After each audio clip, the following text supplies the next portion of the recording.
Dying Light 2 represents one of the most staggering changes in development direction that I've personally experienced since my first time playing Mass Effect 2. Only instead of improving and advancing upon the foundation laid by the first game, Dying Light 2 seems to have done something completely different. In 2015, when Dying Light came out, my reaction to yet another zombie game in a notoriously oversaturated genre can be best described as, what makes you so special? you had The Last of Us, Dead Rising 3, The Walking Dead.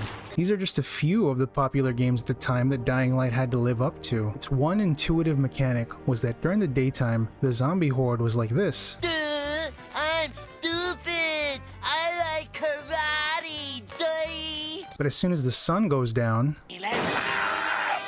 this oppressive fear of night hung like a shroud above the city of Haran, and it really instilled a feeling of impending doom on the player while completing missions. This simple yet unique direction on the zombie genre sets you up for a heart-thumping thrill ride and one of my personal favorite experiences that gaming has to offer, at least in the first half. But we'll talk about that later. In my most recent video, which got 200 views, holy shit, that's probably more people than I've ever met in my life. I talked about how the strength of a game's intro really sets the tone and foreshadows the overall experience you're about to have. In just the first hour of gameplay, Techland manages to send a clear message. This is not Dying Light 1.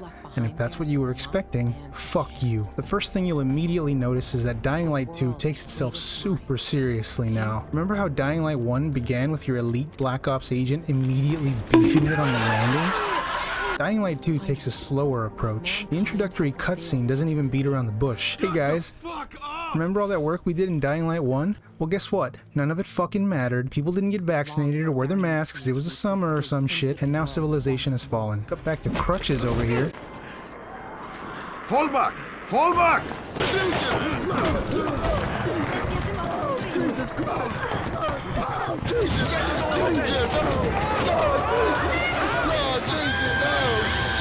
Dying Light 2 begins with this beautiful backdrop, followed by Aiden spitting some ironic truth. You know, this game used to be more fun. You then meet Spike, who sounds like an old friend, Far too long. But don't get all mushy on me now. until he says, I think it's time we parted ways.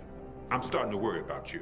And you know our saying, if you're starting to worry about someone, it means it's time to go. "The fuck, Spike? I thought we were friends who went way back. Now all of a sudden you never want to see me again because I got spooked by some rats?" Anyway, after a little basic platforming and Spike teaching you how to roll a joint, you come across this abandoned estate where the owners had a doomsday party with their close friends that ended with them committing group suicide. And I'll be honest, it's a pretty powerful moment, and Dying Light 2 really lays it on thick with this melancholic music and the slow camera pans of the deceased.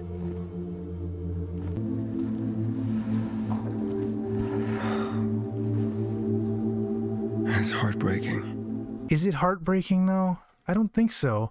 I see this scene and I'm actually filled with content. These people knew the end was coming, they had a nice party with their loved ones, and, as Aiden says, They died on their own terms. and I remember in this moment feeling a disconnect between myself and the game. It wants me to feel bad, sad even, but it's difficult for me to do that when Aiden says shit like, She was classy. this disconnect is only further underlined when, after cracking open a cold one with the cold ones, you are met with the first dialogue option in the game. Dialogue options like this are supposed to be interesting and engaging. Instead, Dying Light 2 feels like a choice between fuck you, shut up, and I need to test the spacebar.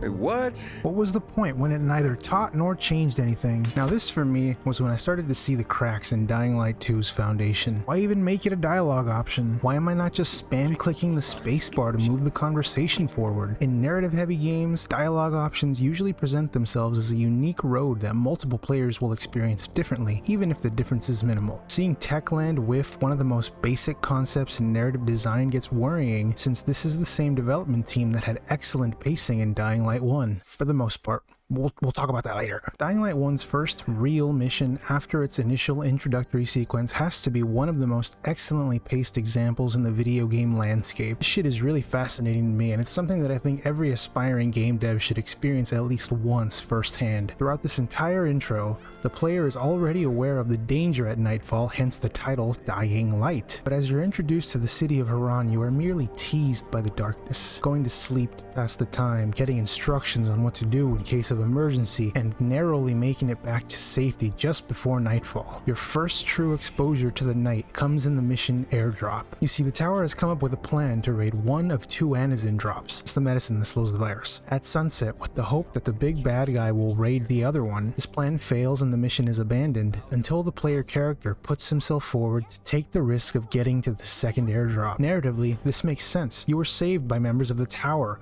one of whom died. It makes you feel invested, as if you owe it to the tower, and since the GRE has given you confirmation that Brecken is not Suleiman, you feel right about the decision. You venture off right at the peak of sunset before Dying Light forces you to make a difficult decision that you may heavily disagree with. Destroy the Anizin in order to force the now desperate tower to open up talk with Rise in order to confirm his identity. After this, night befalls you for the first time. The volatiles emerge, the streets are no longer safe, and no one can help you. Run. Dashing through the streets, you are enveloped by a deafening chase soundtrack that thumps in your ears along with your heartbeat. The player character's breath sounds and fear really come alive through the game, which reacts to your pathing and forces you to face your fears head on until you are finally greeted by the warm embrace of UV light. You've made it. You've survived.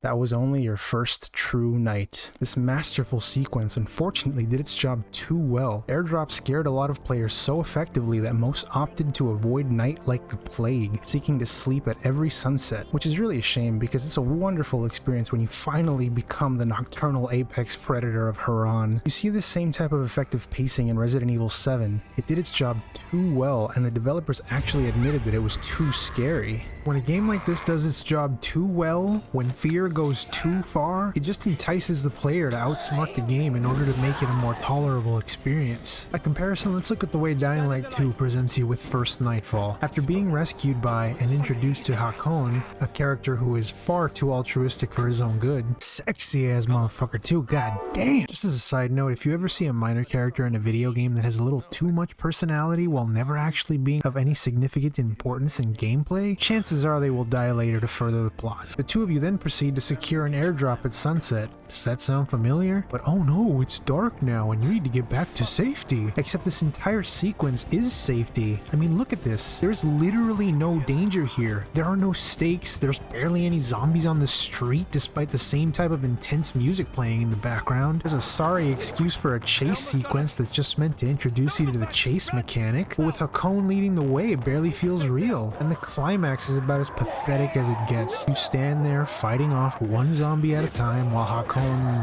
bangs on a door, and then you get saved by perfectly timed UV lights and a goddamn cutscene. Compare this to the actual gameplay in Dying Light 1, sprinting for the light while too terrified to look behind you. Dying Light 2 utterly fails in presenting its unique mechanic in a meaningful, impactful way. And I think I speak for every Dying Light 1 fan when I say, Techland has thrown their once special IP into the melting pot of AAA games that do the same shit every year. It even does this infuriating title screen on Dying Light 1 exactly the way Modern Warfare does. Even still, it fails to live up to the standard of having an effective introductory sequence in the same way most AAA developers are able to produce. In doing my research for my previous video, 200 baby, come on! One Redditor correctly explained that a sense of power really helps hook you into the game. Dying Light 2 fails to present you with any sense of power at all. The first few zombies you fight after parting ways with Spike take multiple hits to kill, and the combat just doesn't feel right. Compare this to the Evil Dead game, where your attacks have this weight behind them, and you really feel the power behind a solid swing that connects with a satisfying intensity. I mean, Jesus Christ, look at this.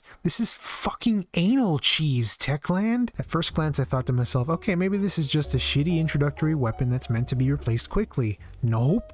That piece of shit bat that Spike handed you is rare quality and does more damage than anything you pick up in your first few minutes of looting. The entire time I was slugging my way through this, I just kept thinking about how much I missed Dying Light 1's goofy yet satisfying combat, and it feels like a real kick in the nuts when even Dying Light 2 makes references to the first game like, I wish Crane could have seen this. Who? Doesn't matter. Why do you have to, fuck with us, goddammit? This antenna joke really felt like Techland just taking off one of their Night Runner gloves and slapping me with it. Well, at least I didn't have to climb to the top of this antenna. I thought to myself, ha, that's a nice reference. There's probably like an Easter egg or something up here. Maybe even a replacement for this fucking no-boil lasagna sheet. But instead, you get one of the worst possible screens in an open-world, free-climbing video game. And if not, just have fun. The world's already ended, right?